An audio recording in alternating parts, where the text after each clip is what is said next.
Hello everyone, today I'm going to show you how to make a double jump system for your Roblox game. Let's get straight into it. Okay, so what we're going to want to do is under the starter player, under starter character scripts, we need to add in a local script. I'm going to rename this local script and call it double jump. Call it whatever you want, but I'll just call it double jump. And within this double jump script, this is where we're going to handle our double jump. Now you can make this work for triple jump, quadruple jump, you can make this as many jumps as you want, but I'm just going to say double for now. So I'm going to say, first of all, we need to get the input service. So let's just say local input service equals game : get service, and then we want the user input service here. This allows us to access things related to the user input. Now let's get a local character, because this local script is within starter character scripts. To access the player's character, we just need to say script.parent, because this script goes under the player's character. So we just say local character equals script.parent, and then we can get the humanoid, so local humanoid equals character : wait for child humanoid. So this will wait until the humanoid is loaded into the game. Okay, and that's all the player related stuff we're going to need. Now for variables such as our actual jumps, we need to make a local jumps variable, which by default we want equal to 0. So this is like how many jumps we start with, 0. And then when we jump once, the jump increments to 1. When we jump 2 times, it goes up to 2, and so on.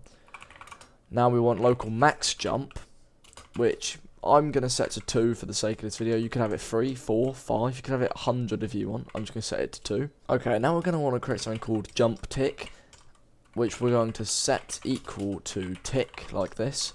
And what this will be used for is to basically detect how long it's been since the last time the user jumped. So they can't just, jump like instantly. There has to be, say, half a second each time.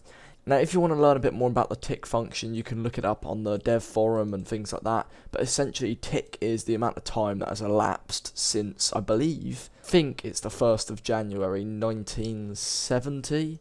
Anyway, now what we need to do is say humanoid.stateChanged : connect function, and then within here we need old and new. Now, what this is saying is when the state of the humanoid, so that might mean the humanoid's jumped, they've done anything really.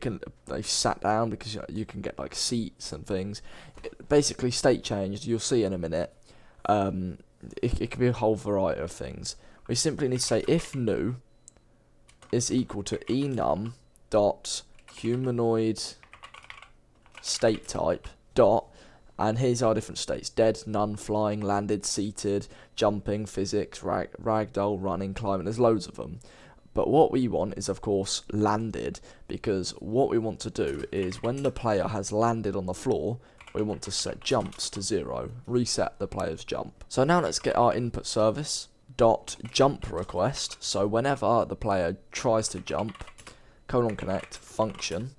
So whenever the player tries to jump, we need to check if jumps is less than max jump, and tick minus jump tick is, let's say, at least 0. And this is the amount of time before each jump. So this stops the player being able to jump instantly. Let's say maybe you want to have to make the player wait 0.3 seconds after the first jump. Then we'll put that there, 0.3 seconds. Then, and I'll explain this top line a bit more in a minute, because I know the tick function's a bit confusing. Then we need to say jump tick equals tick, jumps plus equals 1, and humanoid : change state enum dot humanoid state type dot jumping. So basically, this will make our player jump again. This last line here, this top line, so if jumps is less than max jump, so if we haven't jumped twice already, and tick minus jump tick is greater than 0.3, minus jump tick, which is our tick we've saved up here. So of course this tick we've saved up at the top is going to be slightly different to tick. There's going to be a few seconds difference. So what we need to do is we need to find the difference between the jump and the tick, and if that difference is greater than 0.3, then we need to reset our jump tick to the latest time, add 1 to our jumps, and jump again. So now if we were to test this, if we hit play, you'll see we can jump twice now. Now actually finding we kind of jump a second time just before we've reached our peak, so I might lower this 0.3 to maybe 0.2. I'll lower this to 0.2 and we'll give this another go. We'll see how it goes, and yeah, it's up to you to play around with. But this is quite a common script that's used amongst many games. This is the fundamental jumping script.